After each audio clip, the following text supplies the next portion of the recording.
Oil prices सिर्फ petrol pump तक problem नहीं है। अब ये इंडिया के फिस्कल मैथ्स को भी हिला रहे हैं और यही सबसे बड़ा इकोनॉमिक रिस्क बनता जा रहा है। क्यों?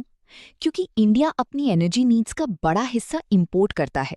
मतलब क्रूड ऑयल एक्सपेंसिव तो इंपोर्ट बिल एक्सप्लोड, और यही अब गवर्नमेंट फाइनेंसेस पर प्रेशर डाल रहा है। अब समझो फिस्कल डेफिसिट कनेक्शन।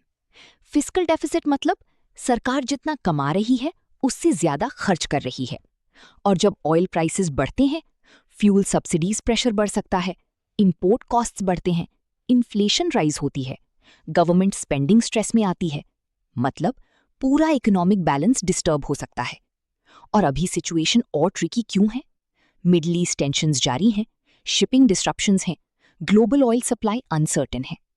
अब इसका असर कॉमन पीपल तक कैसे पहुंचता है? पेट्रोल डीजल महंगे, ट्रांसपोर्ट कॉस्ट बढ़ती, food prices rise, daily expenses बढ़ते, और इसी वजह से ऑस्टेरिटी यानी खर्च में रिस्ट्रेंट की बातें भी शुरू हो चुकी हैं। अब आरबीआई और गवर्नमेंट दोनों प्रेशर में हैं।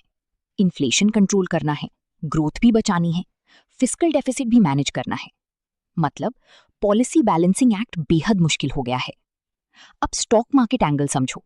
हाई क्रूड प्राइसेस से OMCs, airlines, paints, FMCG sectors pressure में आ सकते हैं। लेकिन oil producers, energy transition themes, EV ecosystem, इनमें इंटरेस्ट बढ़ सकता है। और सबसे बड़ा रिस्क रुपी प्रेशर, क्योंकि rising oil imports foreign exchange demand बढ़ाते हैं। अब बड़ा सवाल, क्या इंडिया राइजिंग ऑयल शॉक को अब्सॉर्ब कर पाएगा, या फिस्कल डेफिसिट अगले बड़े इकोनॉमिक चैलेंज में बदल जाएगा? स्मार्ट इन्वेस्टर्स अब सिर्फ स्टॉक प्राइसेस नहीं, ऑयल ट्रेंड्स और फिस्कल इंडिकेटर्स भी ट्रैक कर रहे हैं।